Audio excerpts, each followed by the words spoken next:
In this video, I want to give you a quick introduction to the history of MOOCs, how they came to be, and especially focusing on the mainstream evolution that led to them.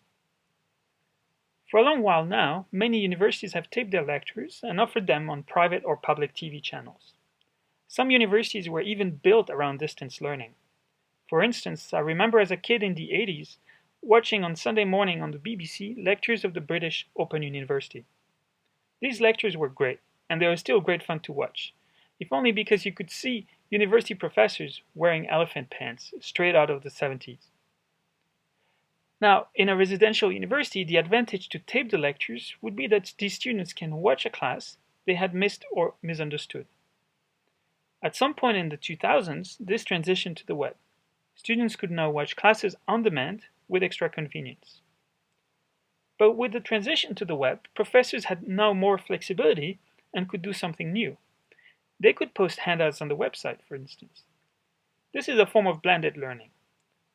Or, if they had recorded the lecture 1 year, say in 2005, in 2006 for their new lecture, they could put the old one, the 2005 lecture, online and decide to manage the class time differently in their new live lecture in 2006. Instead of covering material like they've always done, they could start assuming that the students had already watched the material and hold more interactive discussions and challenge the students in class. This is called flip teaching, where the goal of the instructor is to make face time with the students most useful to them, to try to engage them in active learning. At the same time, if the lectures were already recorded, it also opened up the possibility of sharing all their material with the world. Why not do it? This was done by MIT with OpenCourseWare, where they started to offer freely their regular lectures online. Starting in 2011, it became easier to date things because the developments focalized around Stanford.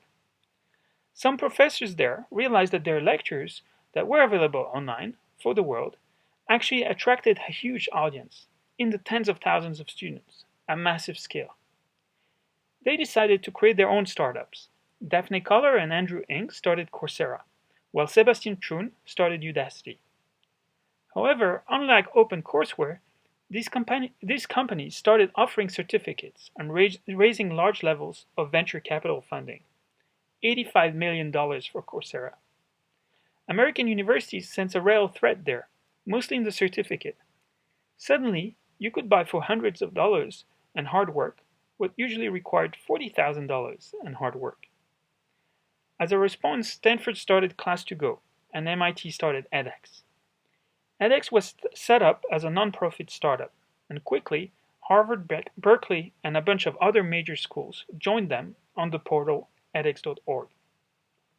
Stanford even decided to drop Class2Go and work with edX, since their software was open source and available for anyone to use. You can see them at Stanford Online. These are universities that compete on everything else, but there they collaborated and injected money at levels that matched the venture capital funding. So the situation at this stage is that Coursera is the major MOOC portal that has agreement with around 100 universities. Facing them, there is an unusual alliance of the world's most famous universities trying to counteract Coursera's dominance. In addition, a bunch of other initiatives have been started in 2013, mostly divided along geopolitical borders. FutureLearn in the UK, iVersity in Germany, France Université Numérique in France, Miranda X in Spain and Portugal and Latin America, and EdRAC in the Middle East. Now, is that the whole picture for MOOCs? No, this is only for so-called XMOOCs, the large-scale classes.